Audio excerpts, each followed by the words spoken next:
it's, don't you have access to the previous year's lectures? We do.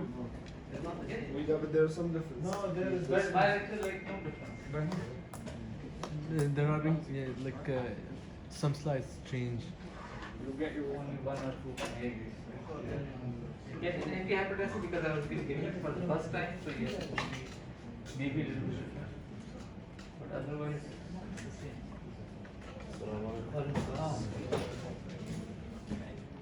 The contract of paid particulars. So,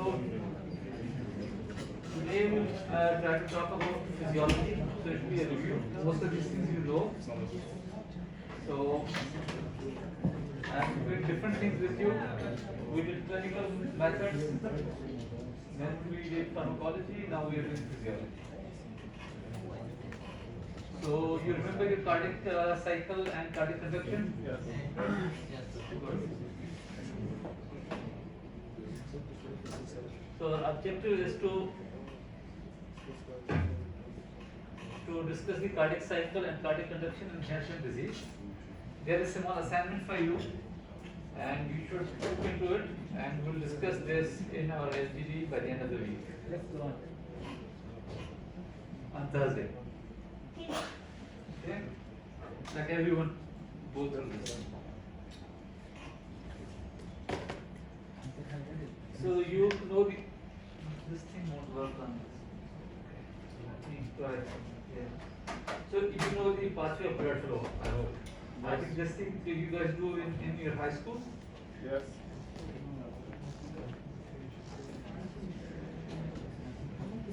So you know the blood from the rest of the body comes to the right side of the heart, right atrium, right ventricle, then coronary trunk, coronary arteries goes to the lungs, then comes back from the lungs after being oxygenated through pulmonary veins into the left atrium, and then from left atrium to left ventricle, and then out to the aorta and the rest of the body.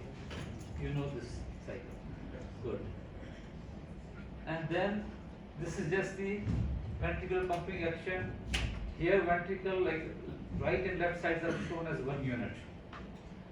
So this is ventricular systole and this is ventricular diastole. So again, remember whenever we want to say ventricular systole or diastole, we usually just say systole and diastole. So when they don't specify, they mean ventricular. If they mean atrial, then they would say atrial systole, atrial diastole, okay? Because that's going to be different. When they say just systole diastole, that means we are talking about ventricular systole, ventricular diastole. And as you know, in ventricular systole, ventricles are contracting, so blood is flowing from the ventricles to the outflow tracts. So aorta and coronary artery are outflow tracts. So the outlet valves are open, so aortic and pulmonary valves are open. Blood is flowing to the aorta and coronary trunk. During the diastole, blood is flowing from the atria to the ventricles via the AV valves, because ventricles are relaxing. So the outflow valves are closed and AV valves are open. AV valves are mitral and tricuspid valves. You remember all this? Yes.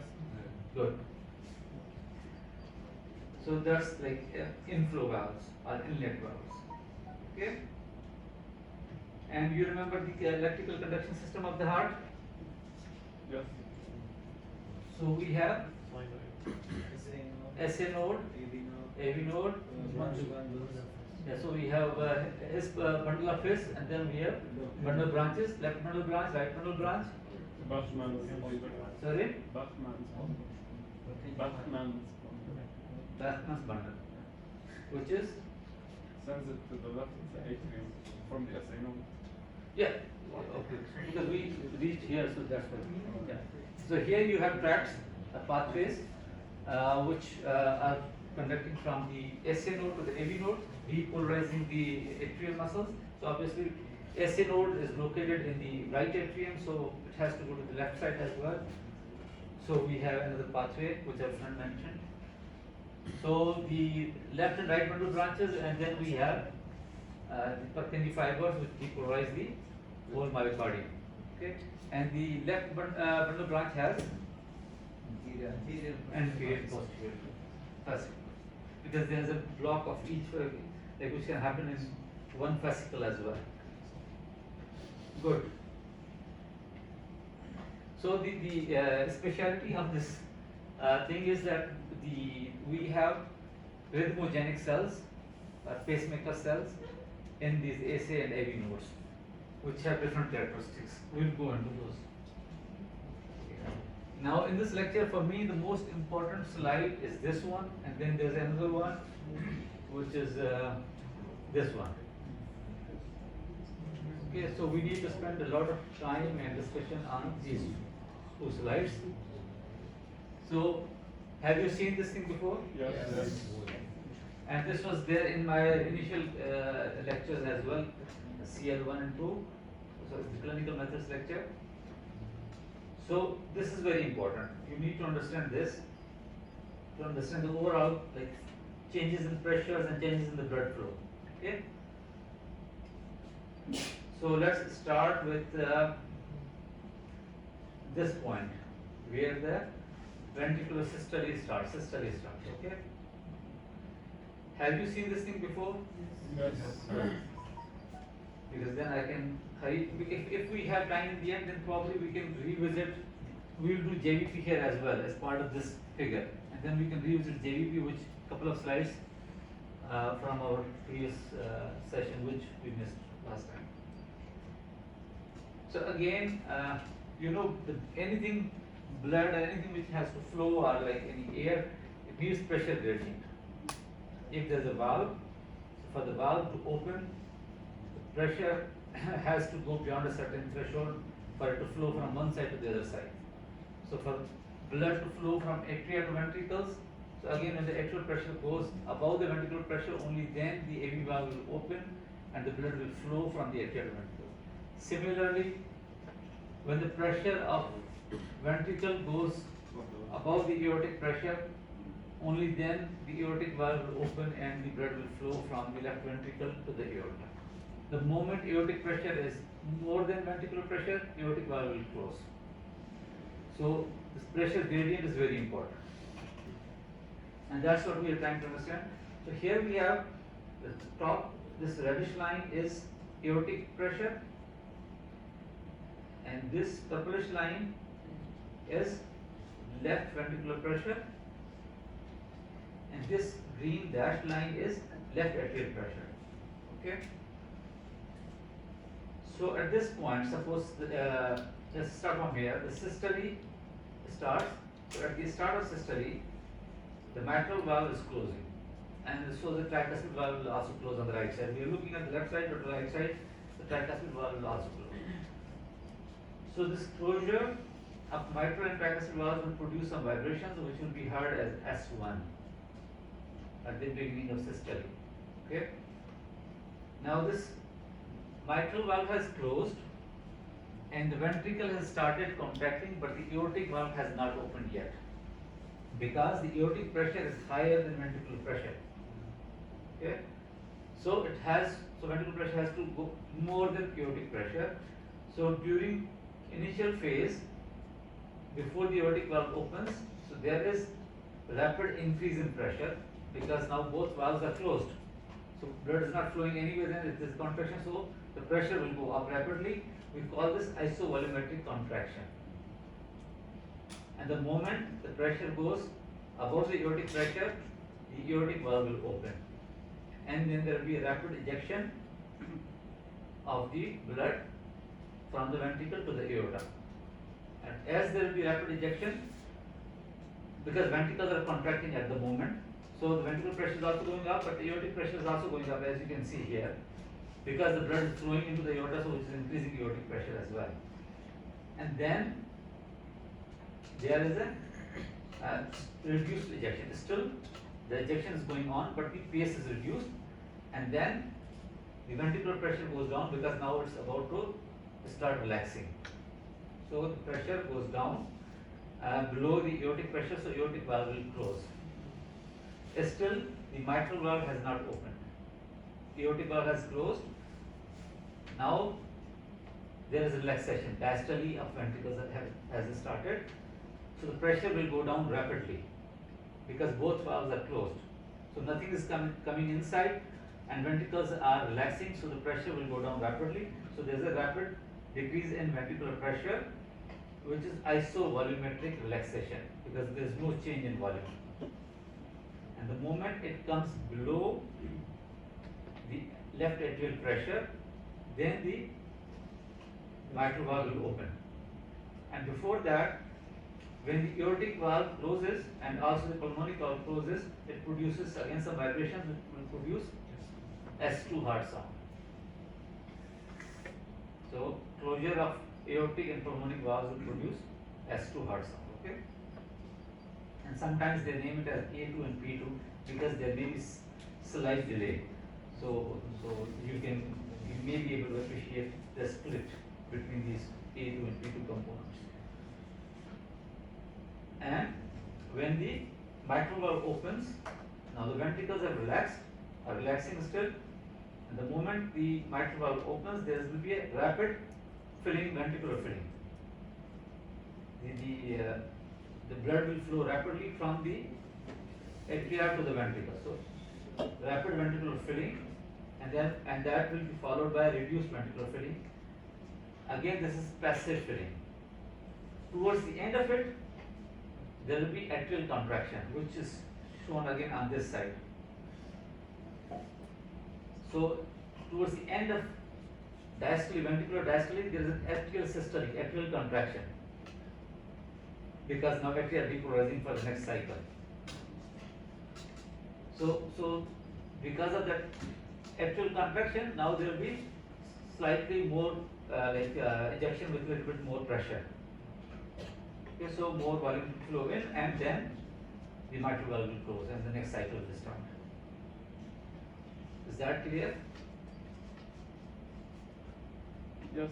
Yes. Okay. Now, if you look at the corresponding volume changes, see, we talked about this isovolumetric contraction because there is no change in volume. So this is left ventricular volume, and then the moment aortic valve opens, there is a rapid ejection, so rapid reduction in the ventricular volume, and then there is a slow reduction in the ventricular volume. And here the aortic valve has closed, mitral valve has not opened, so isovolumetric relaxation, no change in volume, and the moment mitral valve will open, there is a rapid filling of the ventricle, so rapid rise in ventricular volume, and then there is reduced rise in ventricular volume, and towards the end, when there is a atrial systole, atrial contraction, so there will be little more hump in the ventricular volume, so little more increase in the ventricular volume. Okay. Now, if you look at the S3 and S4, so after the production of S2, when there is this rapid ventricular filling, in certain conditions, if there is a lot more volume, that means if the ventricles also have a lot of volume, and with that, if there is because of increased volume, so the flow will increase, and because of that, there may be certain vibrations which may be audible immediately after S2 at the apex, which we call S3, like in pregnancy. Mitral regurgitation.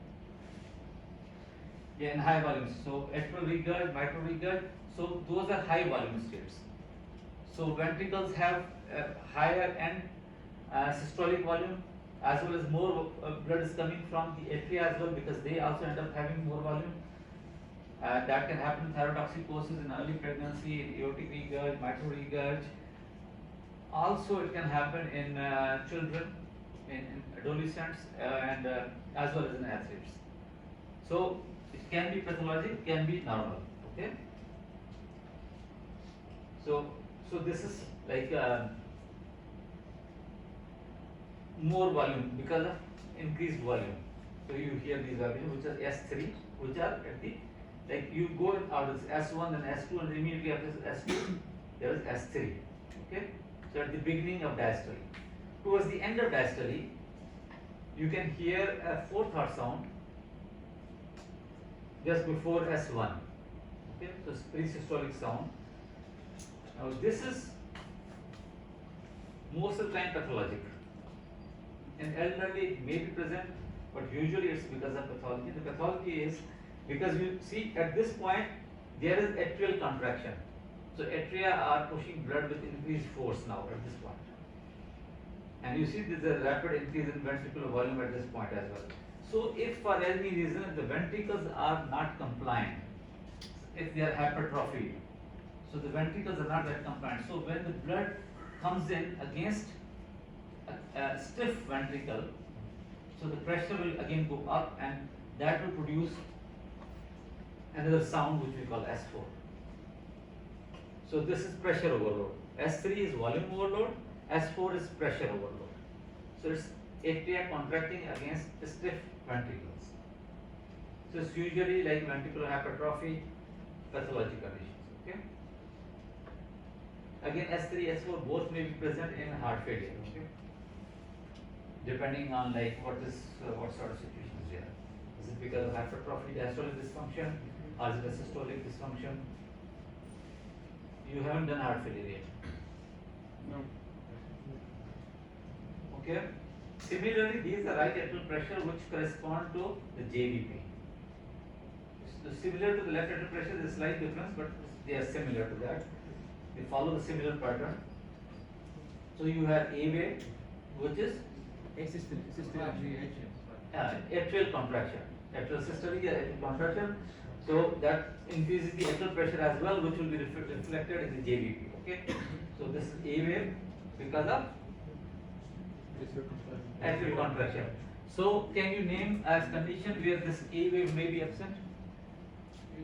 Fibrillation. Atrial fibrillation, very good. So because in atrial fibrillation, atria are not able to contract properly, there is no functional contraction, it's just fibrillation.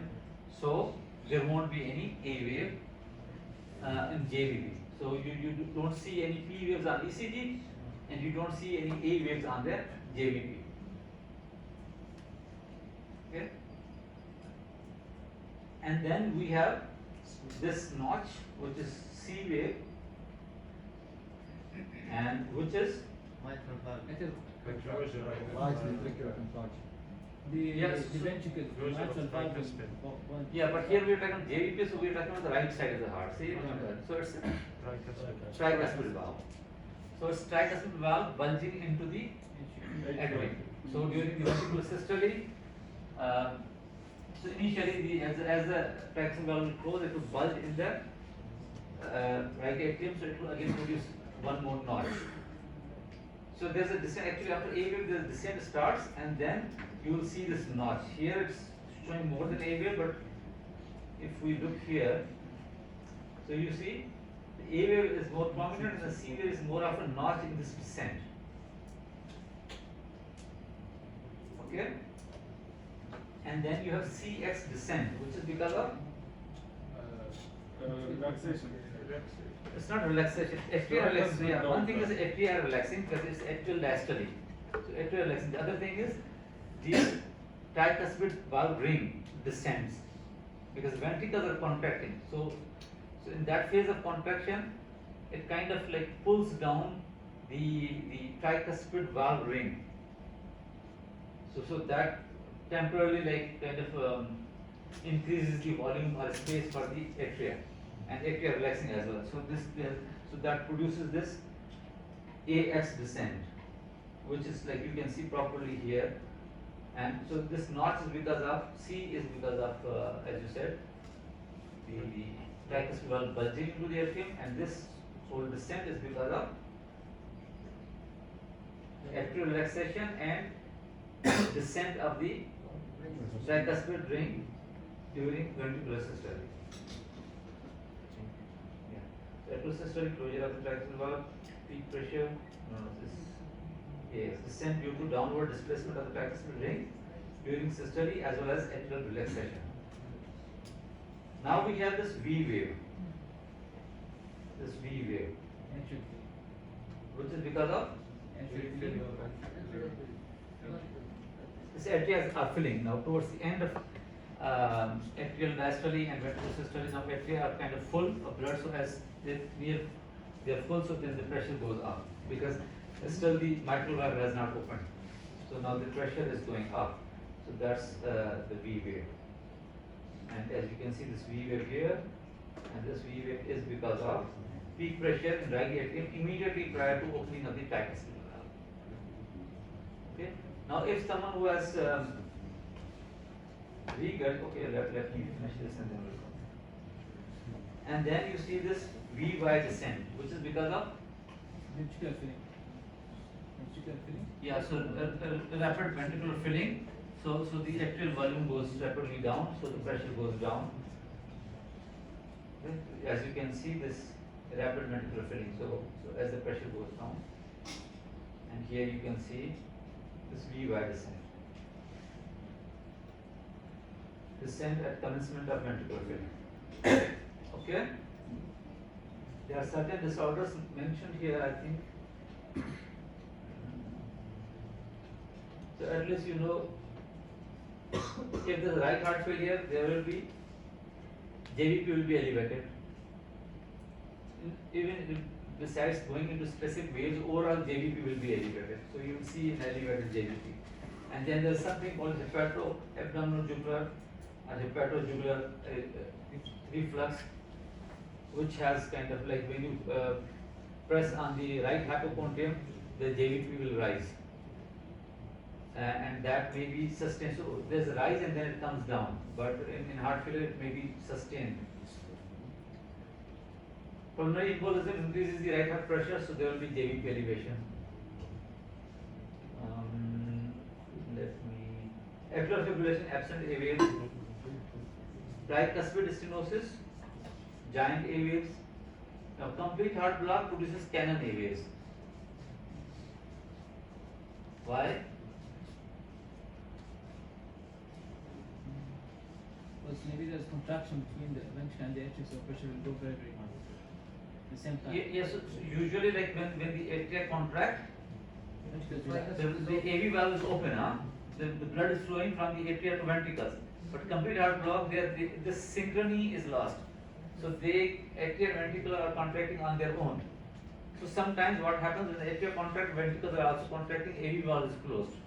So when the atria contract against closed tricuspid valve, it will produce a huge A wave, which is called cannon A wave,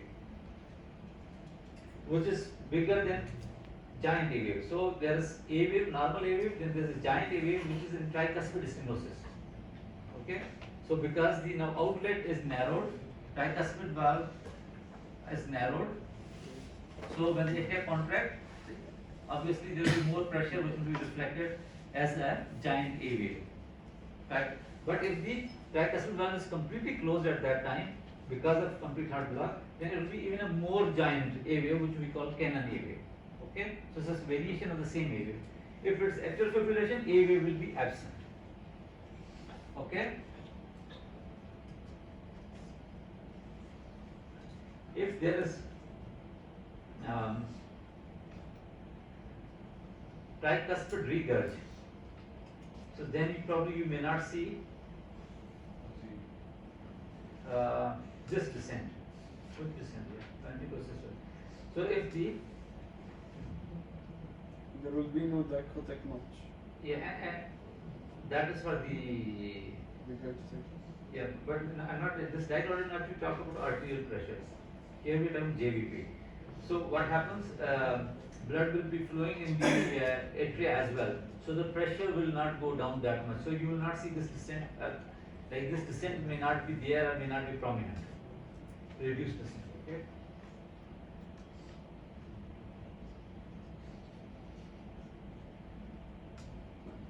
Okay. Okay. So JVP is clear.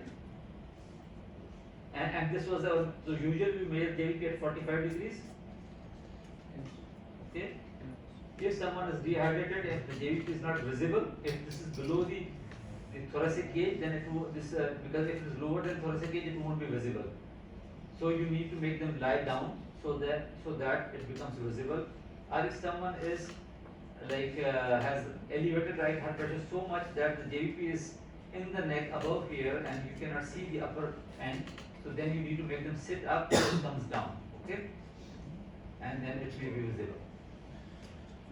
So it's important to mention usually if you don't mention the position in which JVP was measured, so it is assumed that it was measured at 45 degrees. That's usual. If you're changing the position, like suppose sitting up or lying down, then you mention the position. Otherwise, the usual is like you measure it at 45, so you don't mention that. Okay? Is that part clear? So we are done with JVP, and the hard numbers hopefully will do it some other time with the LGD or something. Okay? Fine. So let's go back here. So here you can see the corresponding ECG.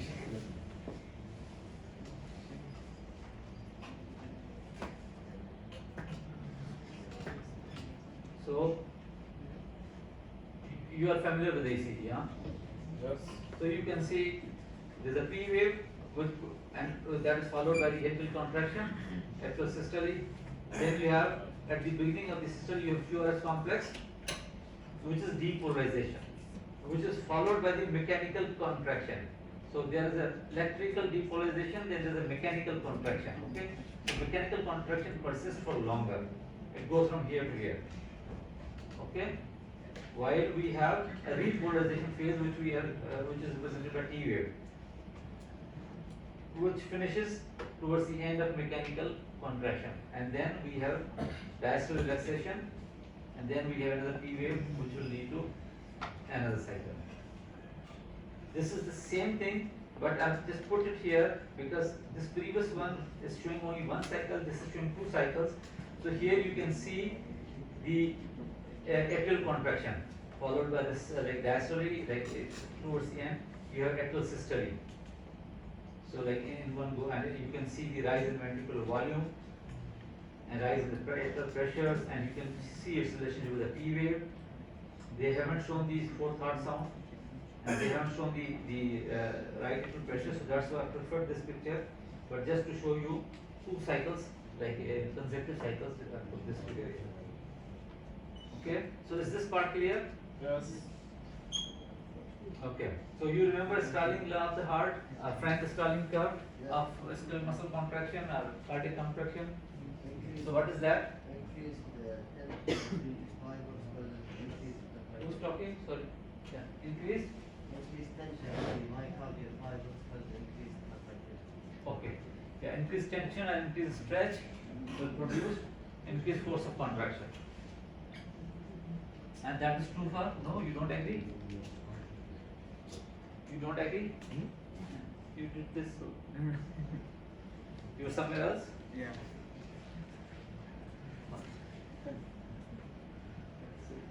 So the more you stretch it, it will produce more force of contraction. Do you remember, all of you, Yes, yes. Frank Starling curve? So that applies to the overall ventricles as well, because it's made of cardiomyocytes. So each sarcomere, when the length of sarcomere increases, so the force of contraction also increases because of the way the bridge is formed, and also the increased sensitivity of the troponin C for the calcium. There is increased force of contraction. Okay? But obviously it will be a certain limit, and then there will be plateau, and then beyond a certain limit, obviously the bridges won't form that well, so the force of contraction will come down. So that's for the neural muscle fiber. Here we are talking the whole ventricle. So the more you stretch ventricle by increasing the ventricular volume, that's how you stretch it. So the maximum volume in the ventricle is towards the end of diastole, when they are filled, like they are being filled towards the end of diastole. That's the maximum volume. So we call that end diastolic volume. So more end diastolic volume means more overall volume of the ventricles, overall more stretching on the walls of the ventricles, and more stretch on the individual sarcomeres and individual cardiomyocytes.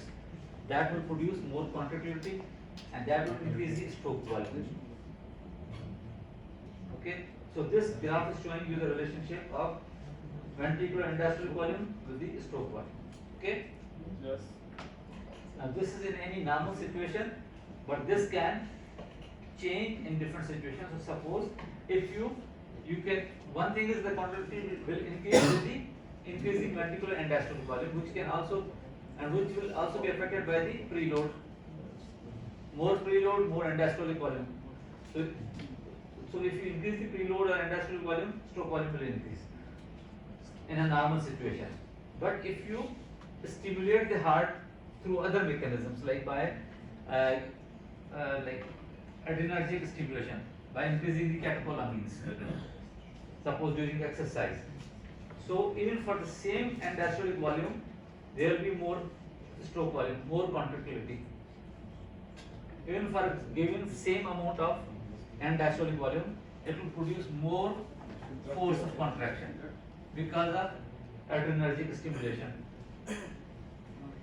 If the heart muscle is failing due to, suppose, after MI or heart failure, so the same end-diastolic volume will produce less contraction because it's failing, so it's not producing enough contraction. So the heart has to increase its volume to produce some stroke volume. So in a patient with heart failure, the curve can shift down and to the right. Now if those patients, if you give something to increase their contractility, like digoxin, so then again the curve can shift back up and towards the left, but not towards the normal, but it can get better. So that's the role of medications in heart failure. So they try to increase the stroke volume in cardiac output. Okay? Why does it go down at the end? Why does it go down at the end? Because Frank-Starling curve, again, there is a limit to the stretch. So beyond a certain limit, the contractility will go down. If you remember the Frank-Starling curve in individual muscle fibers, because after a certain point of stretch in sarcomere, there won't be enough bridges being formed. So the contractility will first plateau and then it will go down. So this curve first plateaus and then goes down. So the this limb of which is going down is showed like this in a dotted fashion, just to extrapolate the way it should behave. Okay, so is that part okay? Yes. So this I have taken from like, now these pictures, some of these pictures are taken from first aid USMLE. This was from 2017 edition, but 2021 has this picture. So you can use like your latest one. The same thing, it's just showing you. So in normal at rest, normal in exercise, then here heart failure, and now if you are giving any positive inotrope like digoxin. Now this figure is also very important.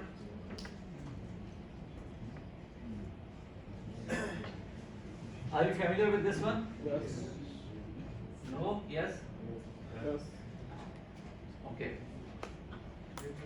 So this is called pressure volume loop.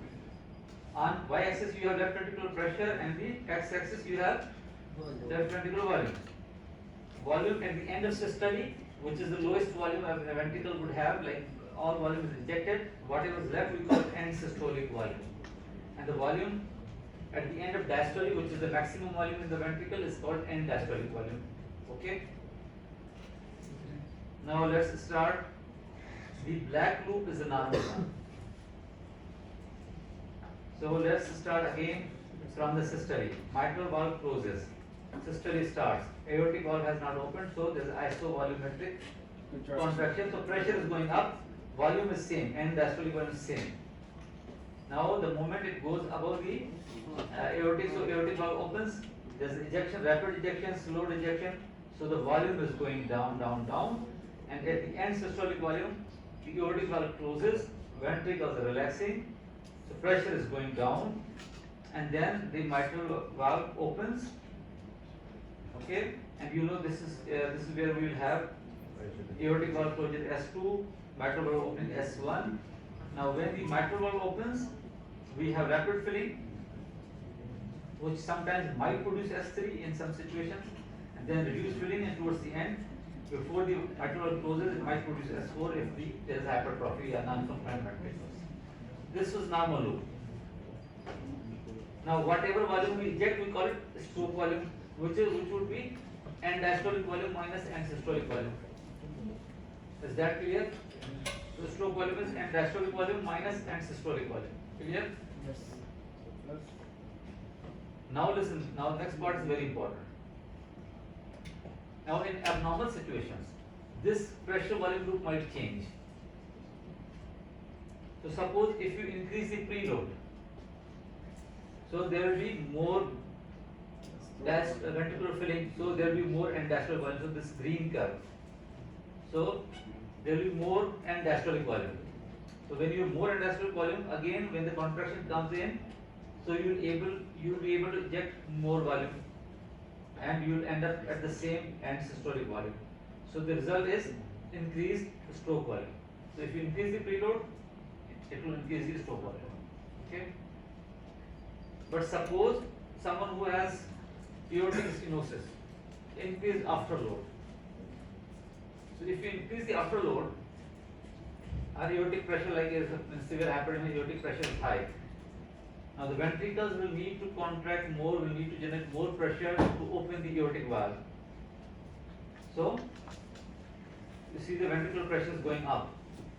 Now when it overcomes the aortic pressure, the aortic valve will open, but soon after some ejection of the blood, again the aortic pressure will be higher than the ventricular pressure, and the aortic valve will close and the diastole will start. So the ventricles are not able to eject enough blood. Are you getting this? So what is happening with the increased afterload or aortic stenosis or hypertension or any reason for increased aortic pressure? The stroke volume will go down and end systolic volume will be higher, because now the aortic valve has closed earlier than usual. So the ventricles were not able to inject enough volume, so end systolic volume is higher, and that's why we have less stroke volume. So the stroke volume is only from here to here. Okay. Now the third situation, for any reason in normal situation, if you increase the contractility, suppose because of some drugs or catecholamine excess, so what will happen? Even with the same end diastolic volume, there will be stronger contraction. So during systole, more blood will be ejected, and the closure of the aortic valve will be delayed, and that will lead to more ejection of the blood. So we'll have less end systolic volume, and overall we will have more stroke volume. This much from here to here, because with the same end diastolic volume we have increased the stroke volume, so the overall ejection fraction is high. Yes. And you know what is the ejection fraction? It's the systolic volume over the Stroke Stroke volume divided by the total end diastolic volume. So it's the proportion of the end diastolic volume which is ejected. So because now we have injected more stroke volume, so we have more ejection fraction. And less. Okay, is that clear? Yes. So now I can ask you, I can give you any loop and I can ask you what is it. Okay. For example, what is this? More afterload. More afterload. It may be aortic stenosis, something like that. What is this? Preload. Less preload. Mitral regurgitation. Less preload.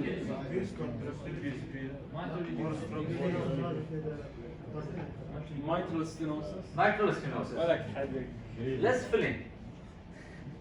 So like this less end diastolic volume. So less filling, and again so with the so you have less stroke volume. Okay. Now this So what are these two?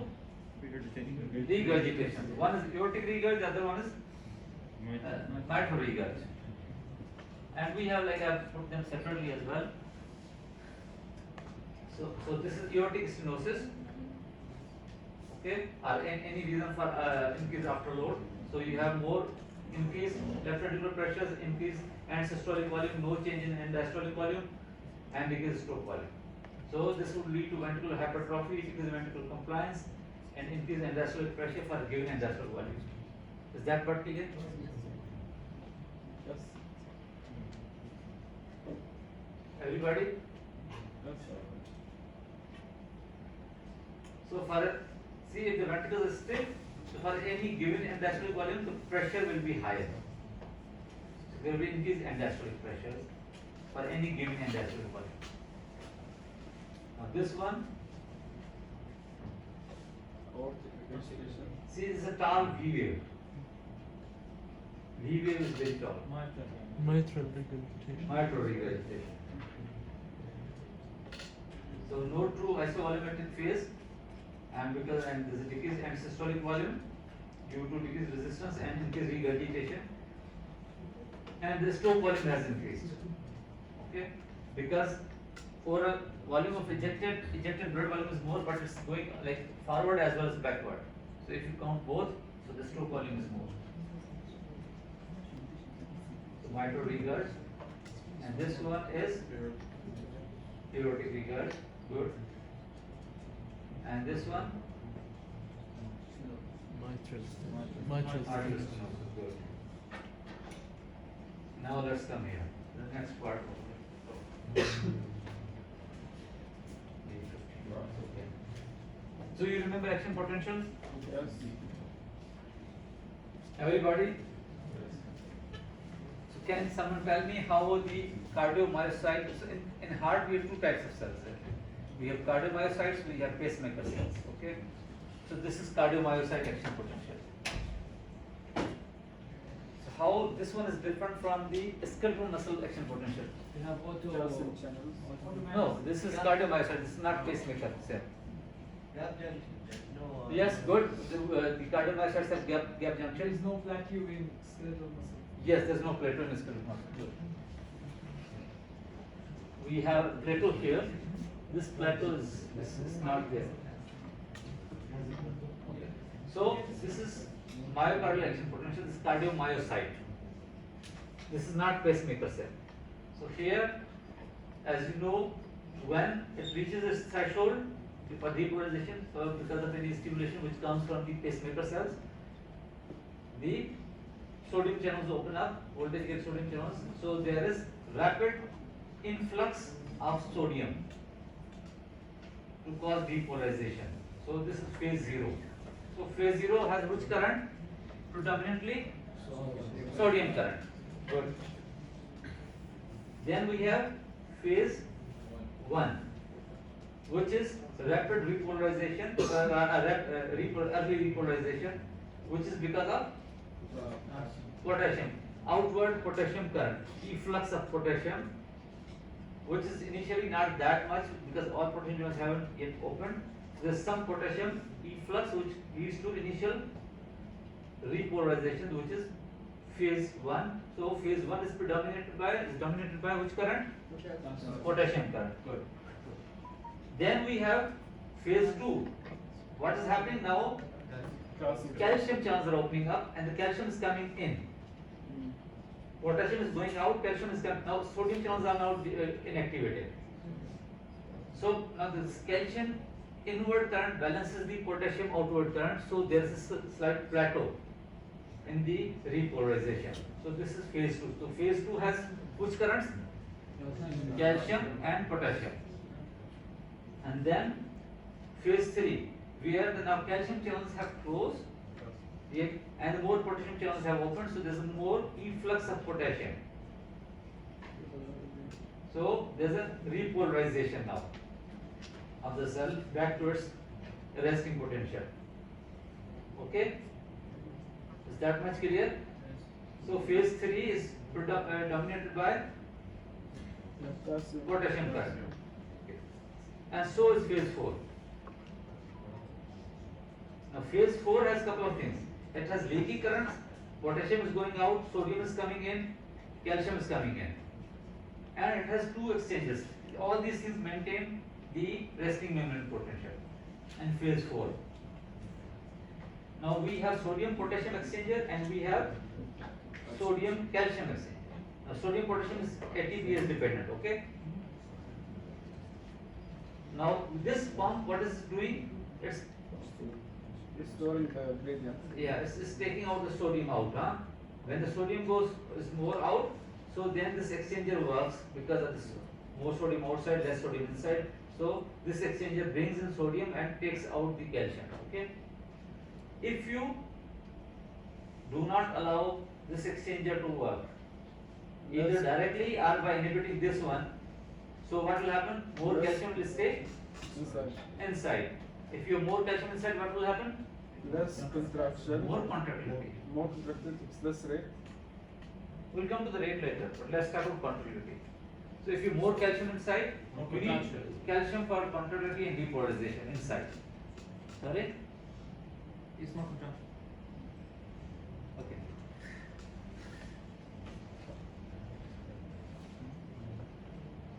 So that's the mode of action of digoxin. Digoxin does two things. It increases the contractility and does something to the rate as well. We will come to that. So what it does, it blocks the sodium potassium ATPase pump. So by blocking this, it increases the sodium inside, intracellular sodium. So which will block this sodium calcium exchanger. When this one is blocked, so calcium will increase inside. Okay? And when the calcium increases, obviously you have more calcium, so more cardiac contraction. So this will increase the contractility. It does one more thing. At AV node, it increases the vagal stimulation. It reduces the heart rate.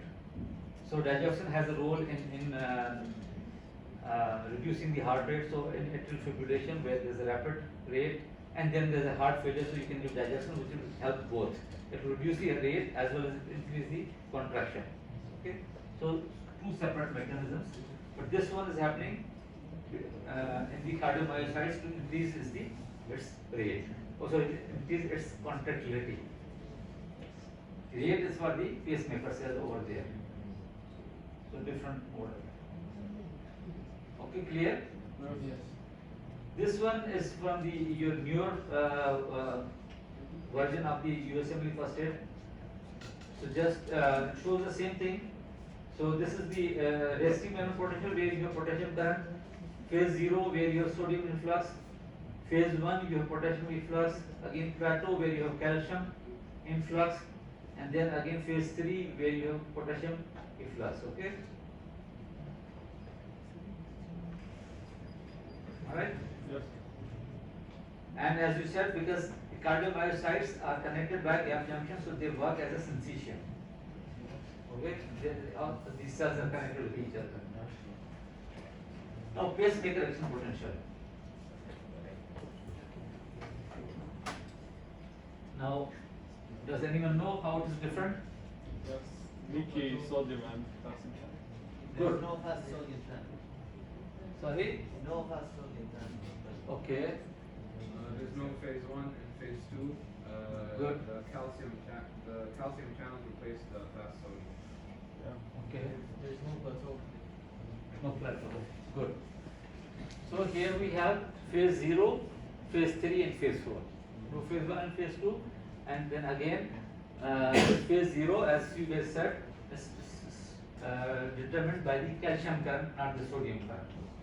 Why sodium current is not working here? There's no sodium channels. No voltage gated sodium channels. Only leaky. I think calcium channels have a higher inactivation voltage, so it allows them to be rhythmic. And the sodium channels are kind of inactivated because of less negative threshold here. Yeah. Less negative potential, so they are inactivated. So when they reach the depolarization threshold, so in the depolarization, so instead of sodium, because sodium channels are not working here, they are deactivated, so we have calcium channels, and these here in this phase 0, they are L-type calcium channels. We have at the beginning, like just before the start of phase 0, we have some role of the other one is T-type. What is L-type? The other one is T-type, huh? Yes.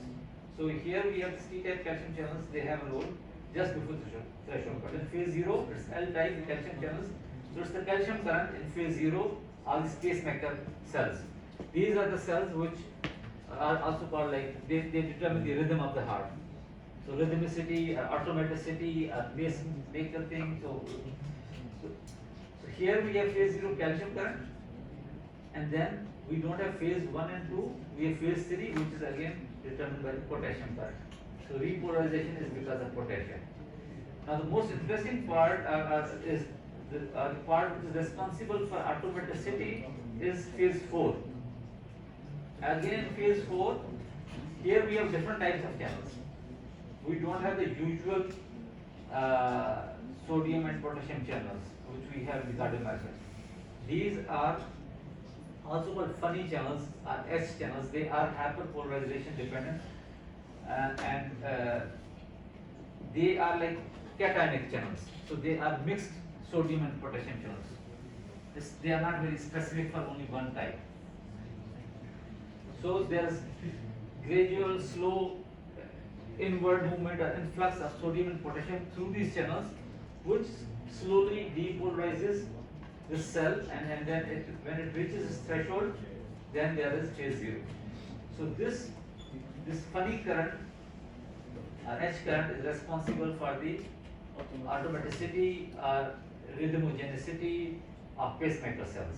And similar channels also exist in brain as well. So we have similar, there are different types like 1, 2, 3, 4, but similar channels. And this is important because there are certain drugs which block these channels, or which can affect these channels to change their rhythmicity. So if you somehow slow the current, it will prolong phase 4. So it will prolong, so it will decrease the heart rate. It will reduce the firing rate. If you increase this current, then it will increase the heart rate. Okay. There are drugs which will affect the same in phase 3 as well, but here we are talking about these funny channels. Okay. So they are also called HCN channels, hyperpolarization. Then there's, I think, cyclic nucleotide gated channels, something like that. So HCN channels. So keep these in mind. Is that part clear? Yes. This part, I think you know how the normal spread of electrical activity in the heart, how it progresses. So you know from SA node to AV node and then how it goes. And here it shows the depolarization and corresponding ECG changes. So I think you are all familiar because you have done I reviewed your ECG lecture. I think in that one you have done all this thing, how it progresses, and so I don't need to go into that. These are just those again action potentials of different cells. So again, this A and D, these are pacemaker cells. The A is SA node, and B is AV node.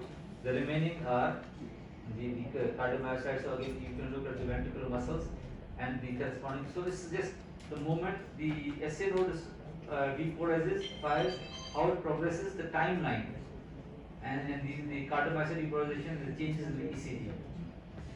So this is just the corresponding changes. You are familiar with these things? Yes. Few more minutes, man.